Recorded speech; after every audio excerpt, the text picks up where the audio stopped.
아버지, 저 아파트 계약금 내고 수술비 보태줄 돈 없다고요. 이제 나가주세요. 사흘에는 칼바람이 불던 그날 저는 아들 집에서 거리로 내쫓기고 말았습니다. 저는 올해 72이 된 박춘배입니다. 제 인생은 마치 한 편의 비극 영화처럼 전개되었습니다. 저는 아들을 키우기 위해 작은 세탁소를 운영하며 매일 새벽부터 밤늦게까지 40년 동안 한 가게에서 제 인생을 갈아 넣었습니다. 하지만 누가 알았을까요? 그 결말이 이렇게 비참한 순간으로 다가올 줄 말입니다. 오늘의 이야기는 어느 평범한 한 사람의 희노애락이 담긴 이야기이지요. 이 영상을 끝까지 보시면 어떤 절망 속에서도 희망을 발견하는 법, 배신당한 후에도 다시 일어서는 용기, 그리고 진정한 성공과 행복의 비결이 무엇인지 깨닫게 되실 겁니다. 인생에 지쳐 있거나 사랑하는 사람에게 상처받은 분이라면 꼭 끝까지 시청해 주세요. 오늘 이야기가 기대가 되신다면 지금 구독과 좋아요, 알림 설정까지 부탁드립니다. 모두 무료입니다. 여러분의 응원이 더 많은 사람들에게 희망을 전하는 원동력이 될 것 같습니다. 그럼 이야기를 시작하도록 하겠습니다. 제 세탁소 가게는 크지 않았지만 저와 아내에게는 자랑스러운 보금자리였습니다. 우리 부부에게는 하나뿐인 아들 영민이가 있었습니다. 그 아이를 위해서라면 무엇이든 할 수 있다고 생각했습니다. 아버지, 저 커서 변호사가 될 거예요. 그래서 아버지, 어머니, 고생 안 시키고 잘 모실게요. 영민이가 중학생 때 했던 말입니다. 그 말을 들었을 때 저는 너무나 감격스러웠습니다. 아들의 꿈을 이루기 위해 저는 더 열심히 일했습니다. 세탁소 일은 고된 노동이었습니다. 뜨거운 스팀에 손은 항상 거칠었고 각종 화학약품으로 인해 피부는 갈라지고 특이 일수였습니다. 하지만 영민이가 법대에 진학하여 훌륭한 법조인이 되는 모습을 상상하면 모든 고통이 눈 녹듯 사라졌습니다. 영민이는 그 기대를 저버리지 않았습니다. 고등학교 때는 항상 전교 10등 안에 들었고 선생님들께도 칭찬을 많이 받았습니다. 그리고 마침내 서울의 명문 법대에 합격했을 때 저는 세탁소 문을 하루 닫고 동네 사람들에게 떡을 돌렸습니다. 그만큼 자랑스러웠습니다. 아버지, 제가 변호사가 되면 이제 세탁소 그만두셔도 돼요. 제가 모셔드릴게요. 대학교 입학식 날 영민이가 했던 말입니다. 그때 저는 눈물을 참느라 애썼습니다. 아내가 몇 년 전 암으로 세상을 떠난 후 홀로 아들을 뒷바라지한 것이 헛되지 않았다고 느꼈습니다. 법대 생활은 정말 학비가 많이 들었습니다. 등록금은 물론이고 교재비, 생활비, 고시 학원비까지 세탁소 수익만으로는 턱없이 부족했습니다. 결국 저는 모아둔 퇴직금과 아내의 보험금, 그리고 40년 동안 일구어 온 세탁소까지 팔아 아들의 학비를 충당했습니다. 작은 월세방으로 이사하고 아르바이트를 두세 개씩 하며 생계를 꾸렸습니다. 몸이 아파도 병원에 가지 않고 참았고 끼니를 거르기도 했습니다. 하지만 영민이가 사법시험에 합격하고 대형 로펌에 취직해 변호사가 되었을 때 모든 고생이 보상받는 느낌이었습니다. 세월이 흐르고 영민이는 성공한 변호사가 되었습니다. 그러나 성공 이후 그의 태도는 점점 변해갔습니다. 처음에는 가끔 연락하고 용돈도 보내줬지만 차츰 바쁘다는 핑계로 연락이 뜸해졌습니다. 만날 때도 비싼 레스토랑에서 빠르게 식사만 하고 헤어지는 일이 많아졌습니다. 내심 서운했지만 바쁘니까 그럴 수도 있지라고 스스로를 위로했습니다. 그러던 어느 날 갑작스럽게 쓰러졌습니다. 응급실에 실려가 검사를 받은 결과 심장 질환이 심각하게 진행되어 있었습니다. 의사는 즉시 수술이 필요하다며 수백만 원의 비용이 든다고 했습니다. 돈이 없었던 저는 결국 영민이에게 전화를 걸었습니다. 영민아, 아버지가 좀 아파서 수술비를 좀 도와줬으면 하는데. 그날 영민이의 차가운 반응은 지금도 잊을 수 없습니다.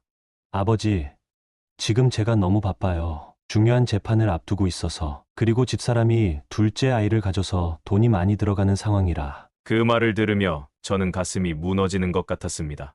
제가 평생을 바쳐 키운 아들이, 제가 모든 것을 걸고 뒷바라지한 그 아들이 지금 저를 외면하고 있었습니다.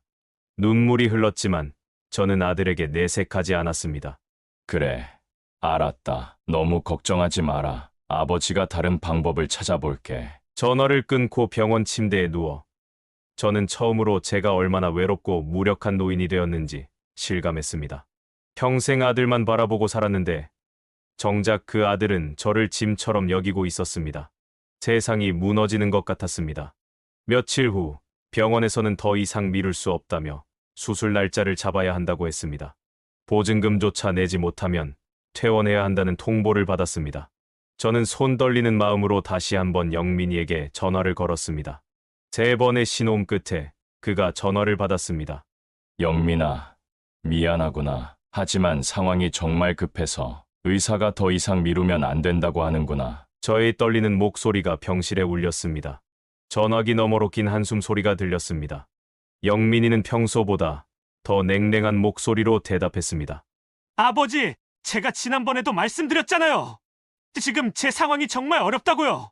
로펌 일도 바쁘고 집사람도 임신 중이라 돈이 많이 필요해요. 게다가 지금 새 아파트 계약금도 내야 하고. 그의 말 한마디 한마디가 제 가슴을 날카로운 칼처럼 찔렀습니다. 40년 동안 세탁소에서 일하며 손바닥이 갈라지고 등이 굽어도 참았던 세월이 주마등처럼 스쳐 지나갔습니다. 영민이가 어릴 때 아파서 병원에 입원했을 때 저는 밤새 그의 손을 잡고 있었습니다. 하지만 지금 제가 아플 때는 영민이는 저를 짐처럼 여기고 있었습니다. 아니, 그런 건 아직 알아보지 않았구나. 제 목소리는 점점 작아졌습니다. 영민이는 통화를 빨리 끝내고 싶어하는 기색이 역력했습니다. 아버지, 죄송한데 지금 회의가 있어서요. 나중에 다시 연락드릴게요. 그리고는 더 이상의 대화도 없이 전화를 끊어버렸습니다. 저는 한참 동안 끊어진 전화기를 들고 멍하니 있었습니다. 가슴이 너무 아팠습니다. 몸의 통증보다 마음의 상처가 더 컸습니다. 다음 날 간호사가 병실에 들어와 퇴원 수속을 준비하라고 했습니다. 보증금도 내지 못했기 때문에 더 이상 병원에 있을 수 없다는 것이었습니다. 저는 마지막 희망을 걸고 영민이에게 다시 전화를 걸었습니다. 하지만 이번에는 전화조차 받지 않았습니다.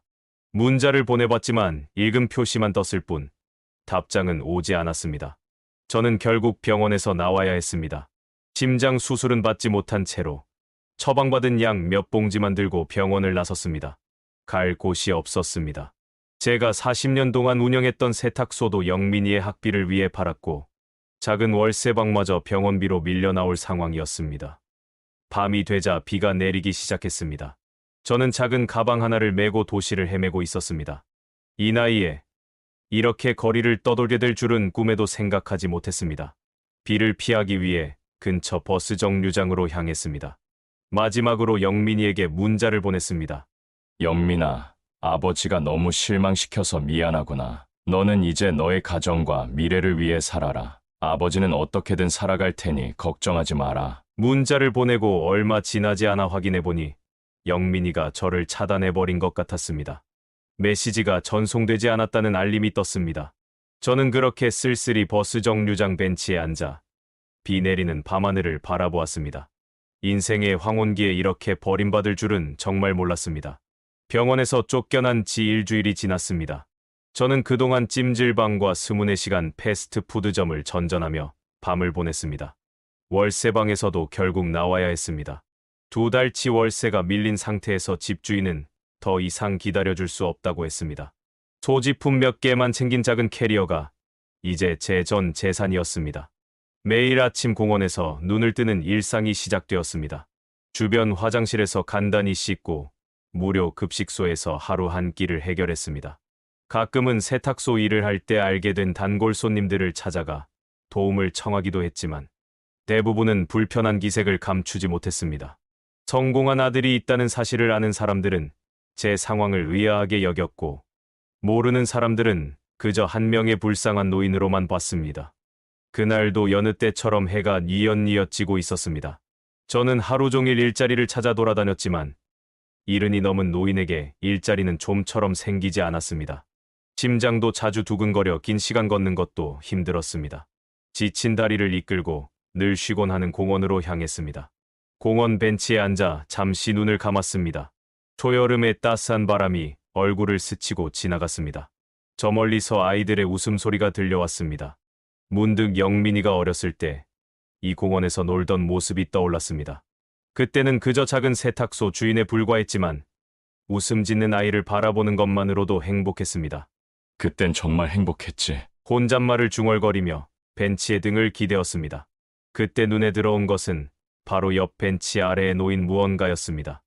햇빛에 반사되어 반짝이는 물체가 보였습니다. 몸을 숙여 자세히 보니 최신형 스마트폰이었습니다. 주변을 둘러보았지만 사람은 보이지 않았습니다. 아마도 누군가 벤치에 앉아 있다가 떨어뜨리고 간 것 같았습니다. 저는 조심스럽게 그 휴대폰을 집어들었습니다. 보호 케이스가 씌워져 있었지만 유리 화면은 한눈에 봐도 값비싼 최신형 기종이었습니다. 순간 머릿속에 여러 생각이 스쳐 지나갔습니다. 이 휴대폰을 팔면 몇 달치 방세는 해결할 수 있을 것이라는 생각도 들었습니다. 수술비의 일부라도 마련할 수 있을지도 모른다는 생각도 했습니다. 하지만 동시에 이 휴대폰의 주인이 얼마나 당황스러울지, 그리고 중요한 정보들이 담겨 있을지도 모른다는 생각이 들었습니다. 손이 조금 떨렸습니다. 휴대폰 전원 버튼을 누르자 화면이 밝아졌습니다. 화면 배경은 한 가족의 사진이었습니다. 젊은 부부와 어린아이들, 행복해 보이는 얼굴들이 눈에 들어왔습니다. 누군가의 소중한 추억이구나. 한숨을 쉬며 눈을 감았습니다. 영민이가 저를 배신했다고 해서 제가 다른 이에게 상처를 줄 권리는 없었습니다. 그때 때마침 사랑하는 여보라는 이름으로 전화가 왔습니다. 몇 번의 신호음 끝에 저는 받았고 여성의 목소리가 들렸습니다. 여보세요? 민우 씨, 목소리에는 안도감과 걱정이 섞여 있었습니다. 저는 최대한 차분하게 말했습니다. 안녕하세요. 저는 공원에서 이 휴대폰을 주었습니다. 주인분 아내 되는 분이신가요? 잠시 침묵이 흘렀습니다. 그리고 여성은 안도의 한숨을 내쉬었습니다. 아, 정말 감사합니다.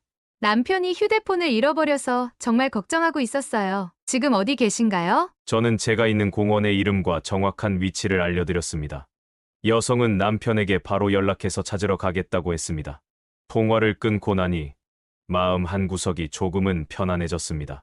비록 제 상황은 여전히 절망적이었지만 적어도 누군가에게 작은 도움을 줄 수 있다는 사실이 위안이 되었습니다. 약 30분 후 정장 차림의 젊은 남성이 공원으로 걸어왔습니다. 주변을 두리번거리더니 제가 앉아있는 벤치를 향해 성큼성큼 걸어왔습니다. 당당한 체격과 깔끔한 차림새가 성공한 사업가처럼 보였습니다. 혹시 휴대폰을 찾아주신 분이세요? 젊은 남성이 정중하게 물었습니다. 그의 나이는 30 중반 정도로 보였습니다. 저는 고개를 끄덕이며 휴대폰을 내밀었습니다. 네, 여기 있습니다. 벤치 아래에 떨어져 있더군요. 남성은 환한 미소를 지으며 휴대폰을 받아들었습니다. 그의 얼굴에는 진심 어린 감사함이 묻어났습니다. 정말 감사합니다. 이 휴대폰에는 회사 중요 자료들이 많아서 정말 걱정했어요. 어떻게 감사의 인사를 드려야 할지. 그는 지갑을 꺼내려 했지만 저는 손을 저었습니다. 돈이 필요한 상황이었지만 그저 당연히 해야 할 일을 했을 뿐이라고 생각했습니다. 아, 정말 큰 도움을 주셔서 보답해드리고 싶어서요. 이 안에는 내일 프레젠테이션 할 자료들이 모두 들어있거든요. 휴대폰을 잃어버렸다는 걸 알았을 때는 정말 세상이 무너지는 줄 알았습니다. 젊은 남성은 자신을 강민우라고 소개했습니다. 그는 지역 내에서 건강식품 중소기업을 운영하는 CEO였습니다. 건강식품과 친환경 식재료를 생산하는 회사로 최근 급성장 중이라고 했습니다. 그의 목소리에는 자부심이 묻어났습니다. 그의 진심 어린 감사 인사에 저는 미소만 지을 뿐이었습니다. 제 초라한 모습이 부끄러워 빨리 자리를 뜨고 싶었습니다. 하지만 민우 씨는 쉽게 떠나려 하지 않았습니다. 그는 제 모습을 자세히 살펴보더니 무언가 눈치챈 듯했습니다. 선생님, 혹시 시간 괜찮으시면 저녁이라도 함께 하실래요? 정말 감사한 마음이라서. 거절하려 했지만 제 배에서 나는 꼬르륵 소리가 저를 배신했습니다. 아침에 무료 급식소에서 먹은 국수 한 그릇이 오늘의 유일한 식사였습니다. 민우 씨는 그 소리를 듣고 더욱 간곡히 권했습니다. 가까운 곳에 맛있는 한식당이 있어요. 제발 저의 감사 인사를 받아주세요. 결국 저는 그의 제안을 받아들였습니다. 민우 씨는 공원 근처에 주차된 그의 차로 저를 안내했습니다. 깔끔한 수입차 앞에 서자 저는 주저했습니다. 제 낡은 옷과 초라한 모습이 이 고급스러운 차와 어울리지 않는다고 느꼈습니다. 하지만 민우 씨는 아무렇지 않게 문을 열어주었습니다. 어서 타세요. 음식이 정말 맛있을 거예요. 식당은 전통 한정식을 제공하는 고급스러운 곳이었습니다. 오랜만에 제대로 된 식당에 들어가니 마음이 불편했습니다. 민우 씨는 사적인 대화가 가능한 방으로 안내를 부탁했고, 우리는 조용한 공간에 자리를 잡았습니다. 음식이 나오는 동안 민우 씨는 자신의 이야기를 들려주었습니다. 그는 5해 전 작은 건강식품 가게로 시작해서 이제는 직원 50명의 회사로 성장시켰다고 했습니다. 수출까지 시작하면서 사업이 점점 번창하고 있다고 했습니다. 아내와 5살 된 딸, 3살 된 아들이 있다고 했습니다. 선생님은 어떤 일을 하세요? 그의 질문에 저는 잠시 망설였습니다. 벤치에 혼자 앉아있던 초라한 노인이 어떤 직업을 가졌을 거라고 생각했을까요? 하지만 그의 눈빛은 진심으로 관심이 있어 보였습니다. 저는 간단히 대답했습니다. 원래는 40년 동안 세탁소를 운영했습니다만 지금은 은퇴했습니다. 말끝을 흐렸지만 민우 씨는 더 깊이 물어보았습니다. 그의 따뜻한 태도에 저는 점점 마음을 열게 되었습니다. 세탁소를 운영하며 아들을 뒷바라지했던 이야기, 아내를 일찍 이어인 일, 그리고 아들이 변호사가 된 후 저를 버린 일까지 제 인생의 슬픈 이야기가 술술 풀렸습니다. 지금은 사실 갈 곳이 없습니다. 심장 수술이 필요하지만 돈도 없고 제 말을 들으며 민우 씨의 표정이 점점 심각해졌습니다. 음식이 가득 차려졌지만 대화의 무게에 둘 다 한동안 숟가락을 들지 못했습니다. 박 선생님, 정말 힘드셨겠네요. 어떻게 그런 일이? 민우 씨의 목소리에는 진심 어린 공감이 담겨 있었습니다. 그의 눈에는 분노와 안타까움이 교차했습니다. 마치 자신의 일처럼 가슴 아파하는 것 같았습니다. 민우 씨는 감정을 추스르고는 저에게 식사를 권했습니다. 오랜만에 맛보는 제대로 된 식사에 저는 감격했습니다. 한 입이 소중했습니다. 민우 씨는 제가 편안하게 먹을 수 있도록 자연스럽게 대화를 이어갔습니다. 식사를 마치고 차를 마시며 민우 씨는 생각에 잠긴 듯했습니다. 그러더니 갑자기 진지한 표정으로 제게 물었습니다. 박 선생님, 혹시 일자리를 찾고 계신가요? 그의 갑작스러운 질문에 저는 놀랐습니다. 70이 넘은 노인에게 누가 일자리를 주겠냐는 생각이 들었습니다. 하지만 그의 표정은 진지했습니다. 사실은 저희 회사에 시설 관리하실 분이 필요합니다. 세탁소를 운영하셨으니 손재주도 좋으실 것 같고, 게다가 회사 내에 작은 숙소도 있어서 지내실 곳도 해결될 것 같은데요. 저는 그의 제안이 진심인지 의심스러웠습니다. 갑자기 이런 제안을 하는 것이 단지 동정심 때문인지 아니면 휴대폰을 돌려준 것에 대한 과한 보답인지 헷갈렸습니다. 제 나이에 무슨 그냥 동정심으로 그러시는 거라면 괜찮습니다. 저는 어떻게든 민우 씨는 제 말을 정중히 끊었습니다. 그의 눈빛에는 단호함이 있었습니다. 동정심이 아닙니다. 정말로 필요한 자리입니다. 게다가 선생님의 경험과 정직함은 어디서도 쉽게 찾을 수 없는 귀중한 자질입니다. 제 말 믿으세요. 식당을 나와 그의 차에 다시 올랐습니다. 민우 씨는 저를 그의 회사로 안내하겠다고 했습니다. 창밖으로 도시의 불빛들이 스쳐 지나갔습니다. 제 인생이 또 한 번 예상치 못한 방향으로 흘러가고 있다는 느낌이 들었습니다. 불과 몇 시간 전만 해도 공원 벤치에서 내일을 걱정하던 저였는데 지금은 새로운 가능성을 향해 가고 있었습니다. 민우 씨는 운전하면서도 간간히 회사 이야기를 들려주었습니다.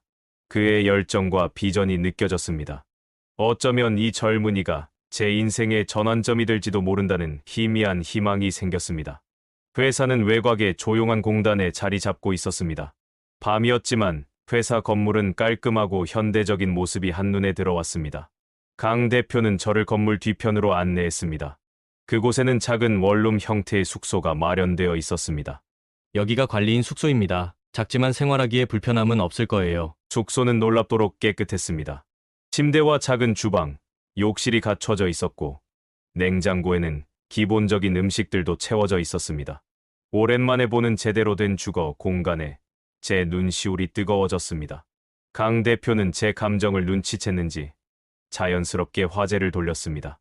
내일부터 천천히 회사를 둘러보시면 됩니다. 오늘은 푹 쉬세요. 그날 밤 오랜만에 따뜻한 물로 샤워를 하고 깨끗한 침대에 누웠습니다.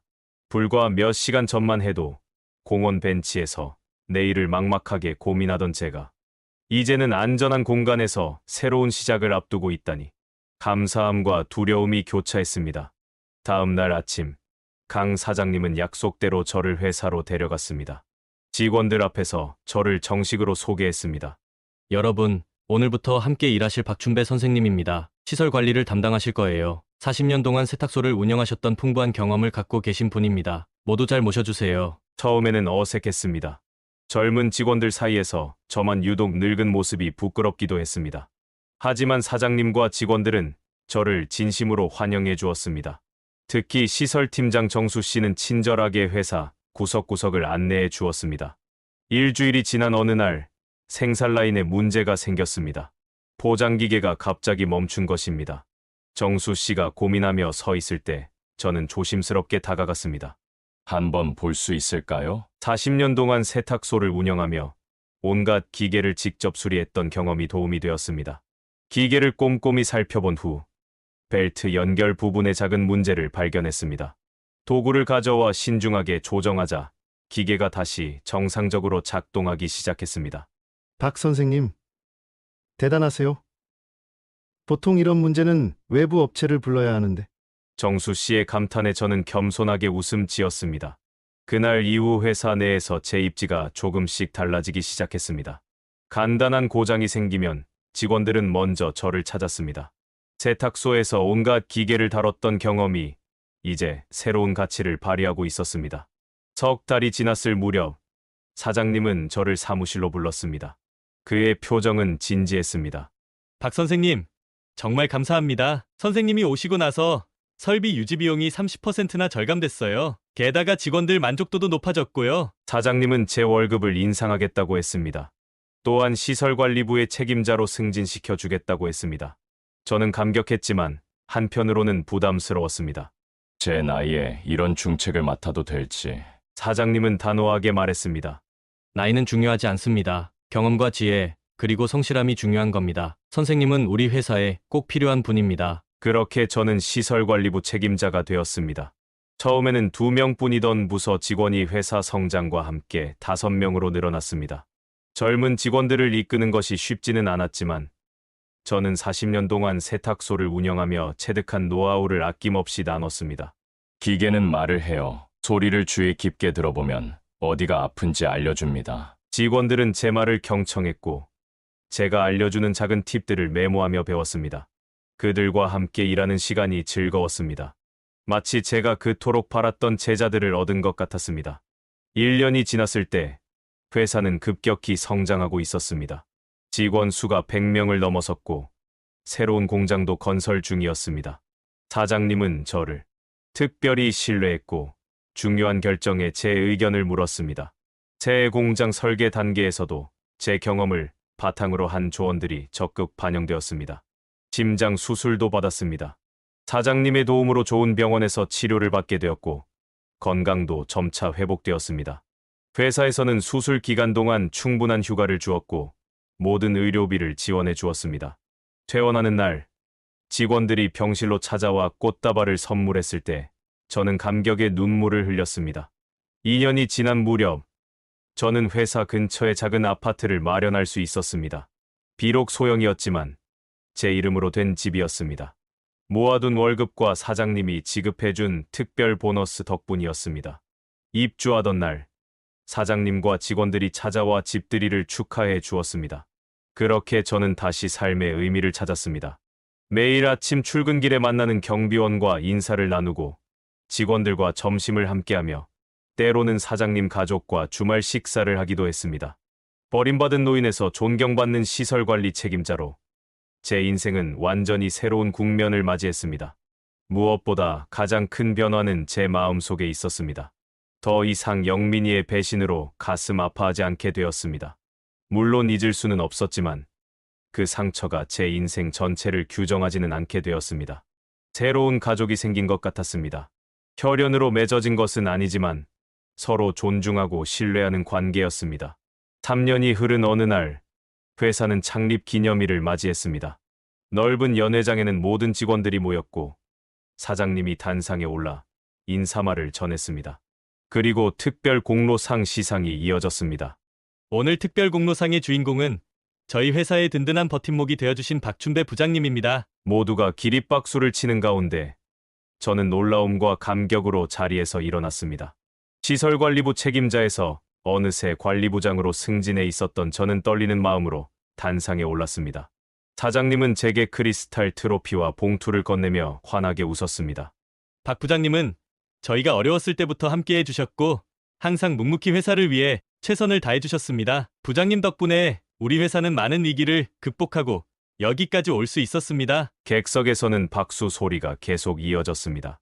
평생 세탁소라는 자그마한 공간에서 일했던 제가 이렇게 300명이 넘는 직원들 앞에서 인정받고 있다니 꿈만 같았습니다.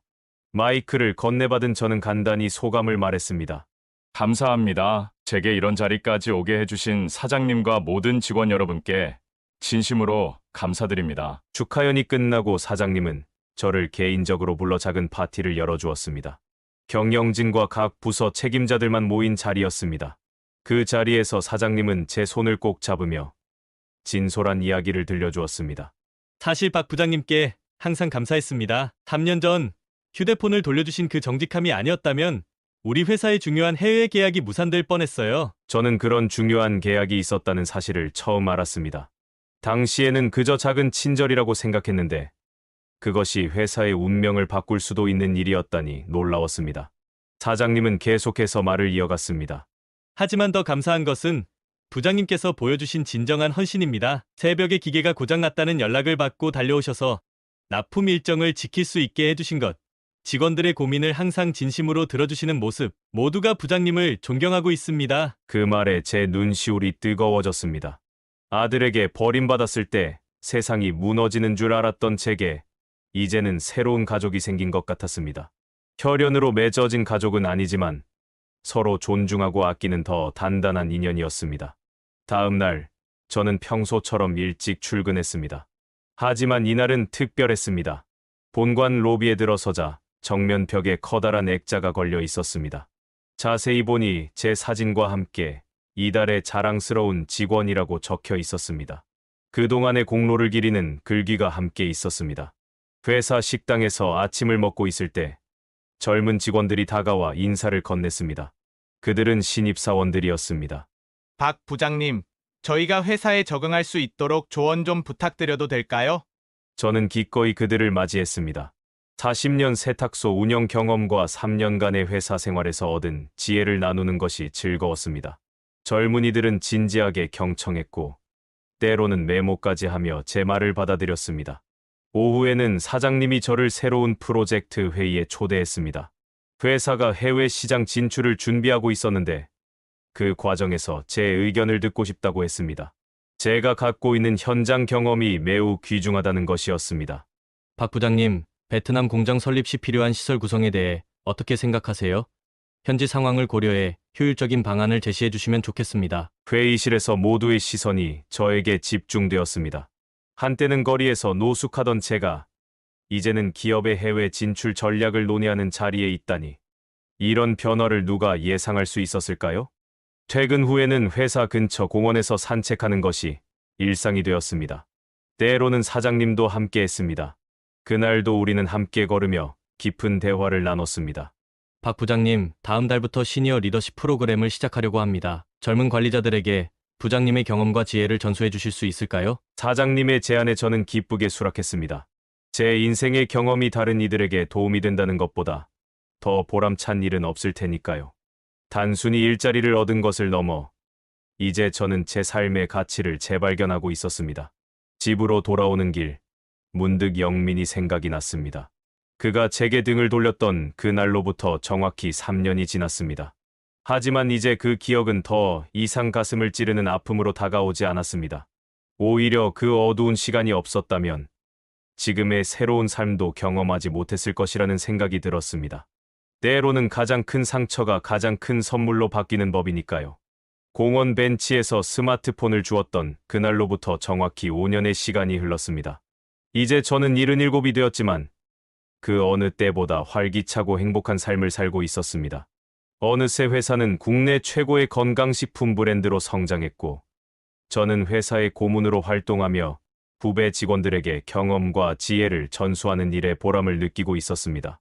회사 근처에 있던 작은 아파트에서 벗어나 이제는 조용한 주택가에 위치한 단독주택에 살게 되었습니다. 마당에는 제가 직접 가꾸는 작은 텃밭이 있었고 주말마다 동네 아이들에게 채소를 기르는 법을 가르쳐 주었습니다. 그 순수한 아이들의 웃음소리가 제 노년의 삶을 더욱 풍요롭게 만들었습니다. 오늘은 제 생일이었습니다. 아침부터 전화와 축하 메시지가 쏟아졌습니다. 회사 직원들, 동네 이웃들, 심지어 사장님까지 모두 제 생일을 기억해 주었습니다. 오후에는 요양원 봉사활동이 예정되어 있었습니다. 은퇴 후 저는 주 2회 지역 요양원에서 노인들을 돕는 봉사활동을 하고 있었습니다. 박 선생님, 오늘도 와주셨네요. 어르신들이 선생님 오시는 날만 기다리신다니까요. 요양원 사회복지사 김 선생이 반갑게 저를 맞이했습니다. 저는 웃으며 고개를 끄덕였습니다.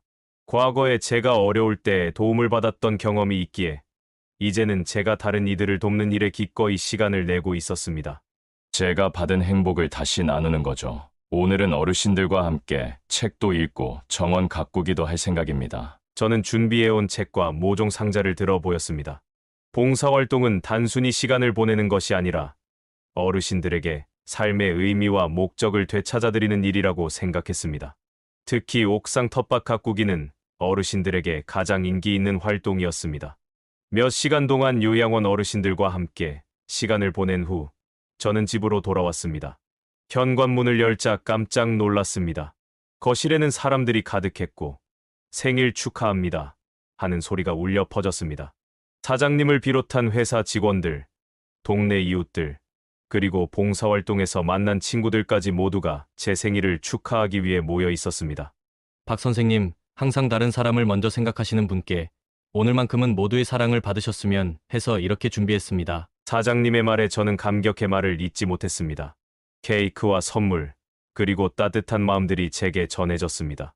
그 순간 문득 5년 전 버스 정류장 벤치에서 비를 맞으며 절망했던 그날이 떠올랐습니다. 그때의 저는 이런 미래가 올 것이라고 상상조차 하지 못했을 것입니다. 저녁 식사 후 모두가 돌아가고 사장님만 남았습니다. 그는 테라스에서 저와 함께 차를 마시며 진지한 이야기를 꺼냈습니다. 박 선생님, 정말 감사드립니다. 선생님 덕분에 저희 회사가 이만큼 성장할 수 있었어요. 하지만 그보다 더 감사한 건 선생님께서 저에게 가르쳐 주신 삶의 지혜입니다. 그의 진심 어린 말에 저는 미소를 지었습니다. 5년 전 그저 휴대폰을 주인에게 돌려주었을 뿐인데 이렇게 큰 인연으로 이어질 줄 누가 알았을까요?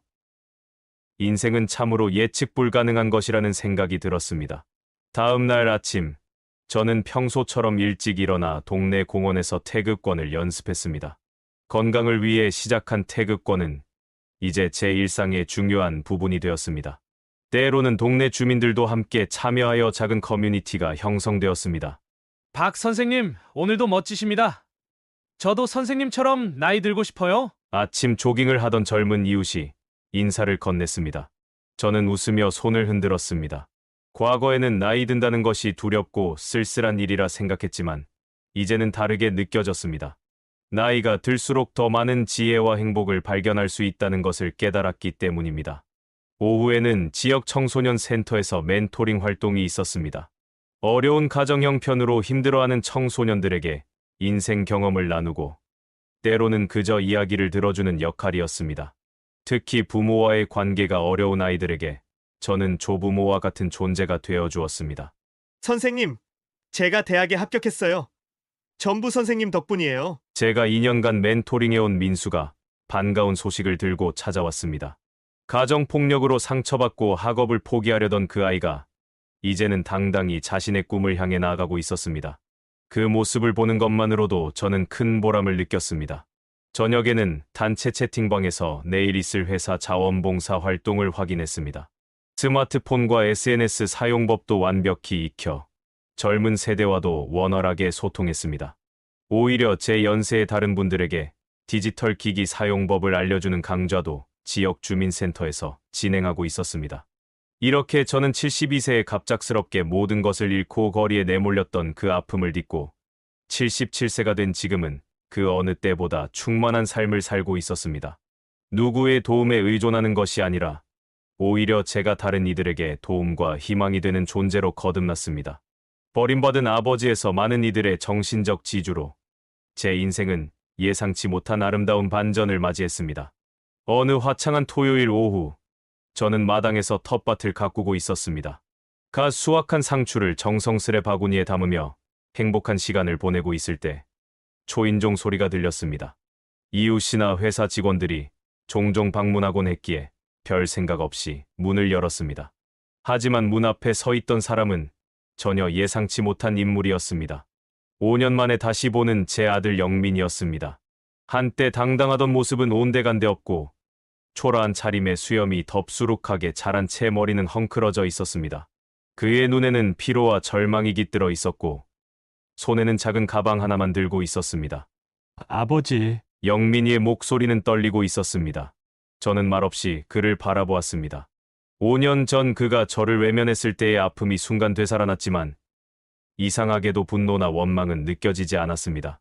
오히려 아들의 초라한 모습에 마음 한구석이 아려왔습니다. 들어오겠니? 간단한 말과 함께 저는 문을 활짝 열었습니다. 영민이는 망설이다가 천천히 집 안으로 들어왔습니다. 거실에 앉은 그는 한동안 고개를 숙인 채 침묵했습니다. 물을 한 잔 건네자 그제서야 입을 열었습니다.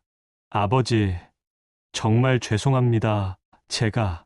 제가 정말 큰 잘못을 했습니다. 그의 목소리는 자기 혐오와 후회로 가득했습니다. 저는 그저 조용히 듣기로 했습니다. 영민이는 천천히 지난 5년간의 이야기를 들려주기 시작했습니다. 로펌에서 승승장구하던 그는 더 큰 부와 명예를 얻기 위해 부동산 개발 사업에 뛰어들었다고 합니다. 처음에는 순조롭게 진행되었지만 무리한 확장과 투자로 인해 결국 회사는 부도 위기에 처했습니다. 설상가상으로 영민이는 투자자 모집 과정에서 불법적인 방법을 사용했다는 혐의로 검찰 조사까지 받게 되었습니다. 로펌에서도 쫓겨났고 변호사 자격도 박탈당했습니다. 빚은 10억이 넘고 아내도 아이들을 데리고 떠났어요. 모든 것을 잃은 영민이는 술에 의존하며 지내다가 결국 자신의 잘못을 깨닫고 용서를 구하기 위해 저를 찾아온 것이었습니다. 그가 제 집을 찾기까지 여러 날이 걸렸다고 했습니다. 제가 세탁소를 팔고 어디로 갔는지 아무도 몰랐기 때문입니다. 우연히 예전 단골 손님을 만나 저에 대한 이야기를 듣고서야 찾아올 수 있었다고 했습니다. 아버지, 당시 제가 얼마나 어리석었는지 이제야 깨달았습니다. 아버지께서 40년 동안 세탁소에서 저를 위해 희생하신 것을 생각하면 영민이의 눈에서 눈물이 흘러내렸습니다. 그는 고개를 깊이 숙였습니다. 그 모습에서 진심 어린 후회와 반성이 느껴졌습니다. 저는 천천히 일어나 부엌으로 향했습니다. 영민이가 좋아했던 된장찌개를 끓이며 생각에 잠겼습니다. 제 마음은 이미 평온했습니다. 5년 전이라면 아마도 분노했을지도 모릅니다. 하지만 새로운 삶을, 새로운 가족을 얻으며 저는 이미 상처를 극복했습니다. 이제는 영민이의 진정한 변화와 성장을 도울 차례라고 느꼈습니다. 식탁에 찌개를 올리고 영민이를 불렀습니다. 그는 망설이다가 조심스럽게 자리에 앉았습니다. 식사를 하는 동안 우리는 많은 말을 하지 않았습니다. 하지만 그 정막 속에서도 무언가가 천천히 회복되고 있다고 느껴졌습니다. 식사 후 저는 영민이에게 집 뒤편에 있는 작은 별채를 보여주었습니다. 원래는 취미 활동과 손님용으로 사용하던 공간이었습니다. 당분간 여기서 지내렴. 내가 다시 일어설 수 있을 때까지. 영민이는 놀란 눈으로 저를 바라보았습니다. 그가 예상했던 반응이 아니었던 것 같습니다. 아마도 격한 비난이나 거절을 각오했을 것입니다. 아버지, 정말 그래도 될까요? 제가 아버지께 한 짓을 생각하면 저는 담담하게 대답했습니다. 사람은 누구나 실수를 한단다. 중요한 건 그 실수에서 무엇을 배우느냐지. 내가 진정으로 변화하고자 한다면 아버지는 기꺼이 도울 준비가 되어 있단다. 영민이의 눈에서 다시 눈물이 흘러내렸습니다. 이번에는 감사와 안도감의 눈물이었습니다. 저는 그의 어깨를 가볍게 토닥이며 웃음 지었습니다. 다음 날 아침, 일찍 일어난 저는 영민이가 별채 주변을 청소하고 있는 모습을 발견했습니다. 그는 쓰레기를 줍고 잡초를 뽑으며 무언가 새로운 시작을 준비하고 있는 듯했습니다. 그 모습이 어딘지 모르게 어린 시절 세탁소에서 제 일을 돕던 영민이를 떠올리게 했습니다. 저는 그에게 다가가 함께 텃밭을 가꾸자고 제안했습니다. 처음에는 어색했지만 점차 영민이도 마음을 열고 제 지시에 따라 흙을 만지기 시작했습니다. 땅을 가꾸고 씨앗을 심는 과정에서 우리 사이에도 새로운 씨앗이 심어지고 있음을 느꼈습니다. 일주일이 지나는 동안 영민이는 조금씩 변화하고 있었습니다. 매일 아침 저와 함께 일어나 태극권을 배우고 텃밭을 가꾸며 집 주변의 작은 수리도 직접 하기 시작했습니다. 그의 얼굴에서 점차 생기가 돌아오고 수염도 깔끔하게 정리했습니다. 저는 그런 아들의 모습을 조용히 지켜보며 응원했습니다. 주말, 저는 영민이에게 회사 자원봉사 활동에 함께 가자고 제안했습니다. 처음에는 머뭇거렸지만 결국 동행하기로 했습니다.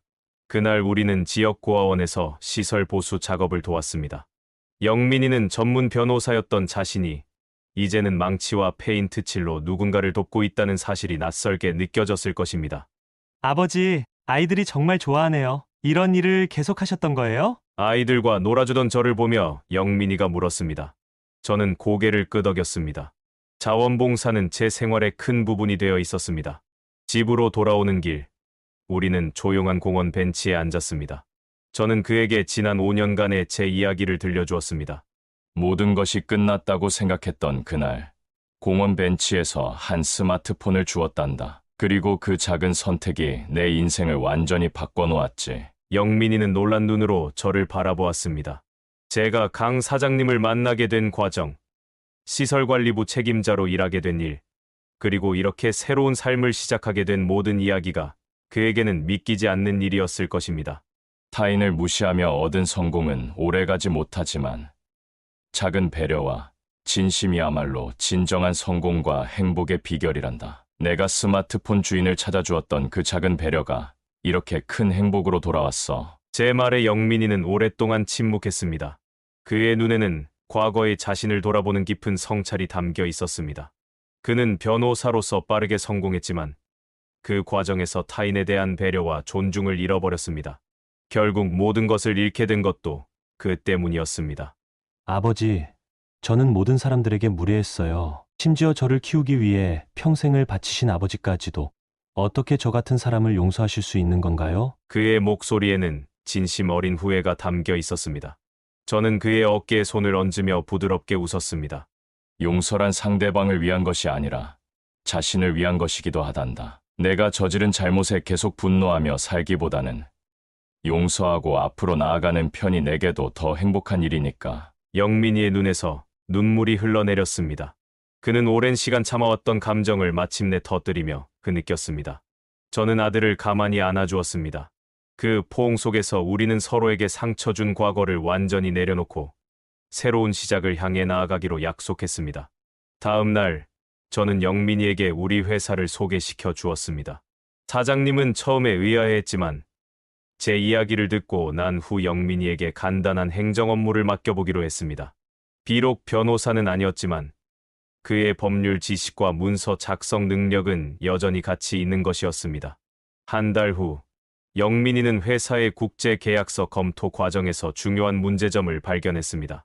그 덕분에 회사는 큰 손실을 막을 수 있었고, 영민이는 점차 자신의 자리를 찾아가기 시작했습니다. 어느 저녁, 영민이는 별채에서 작은 노트북을 켜고 무언가를 열심히 쓰고 있었습니다. 궁금해진 저는 다가가 물었습니다. 무엇을 그렇게 열심히 쓰고 있니? 영민이는 수줍은 미소를 지으며 대답했습니다. 제 경험을 바탕으로 법률 상담 블로그를 시작했어요. 돈이 없어 법률 서비스를 받지 못하는 사람들을 돕고 싶어서요. 그 말을 들으며 저는 가슴이 뭉클해졌습니다. 한때 오직 부와 명예만을 줬던 아들이 이제는 진정으로 타인을 돕는 일에 관심을 갖게 된 것입니다. 그것이야말로 제가 바랐던 진정한 성공이었습니다. 시간이 흐르며 영민이의 블로그는 인기를 얻기 시작했고 그는 점차 자신감을 되찾았습니다. 비록 화려한 대형 로펌의 변호사는 아니었지만 그는 자신의 지식으로 정말 도움이 필요한 사람들을 돕는 진정한 기쁨을 발견했습니다. 1년 후 영민이는 자신의 자그마한 무료 법률 상담소를 열었습니다. 저는 그를 위해 제 저축 중 일부를 투자해 주었고 사장님도 흔쾌히 도움을 주었습니다. 그곳에서 그는 소외된 이웃들을 위한 무료 법률 상담을 제공하며 새로운 삶을 살게 되었습니다. 이제 저는 80의 나이에 접어들었지만 그 어느 때보다 행복한 노년을 보내고 있습니다. 제 곁에는 진정으로 성장한 아들이 있고 서로를 존중하고 아끼는 새로운 가족이 있습니다. 인생의 가장 어두운 순간이 오히려 가장 밝은 빛으로 이어질 수 있다는 것을 저는 몸소 배웠습니다. 여러분, 이 이야기를 통해 무엇을 느끼셨나요? 인생은 때로 우리가 상상조차 알 수 없는 방향으로 흘러갑니다. 가장 어려운 순간에도 희망을 잃지 마세요. 작은 배려와 정직함, 그리고 남을 향한 진심 어린 마음이 결국은 진정한 행복으로 돌아오게 됩니다. 지금 힘든 시간을 보내고 계신다면 이 이야기가 작은 위로가 되었으면 합니다. 여러분의 인생에도 반드시 새로운 시작과 희망이 찾아올 것입니다. 구독과 좋아요, 알림 설정을 통해 더 많은 감동적인 이야기를 함께 나누어요. 댓글로 여러분의 생각과 경험도 공유해 주세요. 여러분의 응원이 더 많은 사람들에게 희망을 전하는 원동력이 됩니다. 다음 영상에서 또 다른 감동적인 이야기로 찾아뵙겠습니다.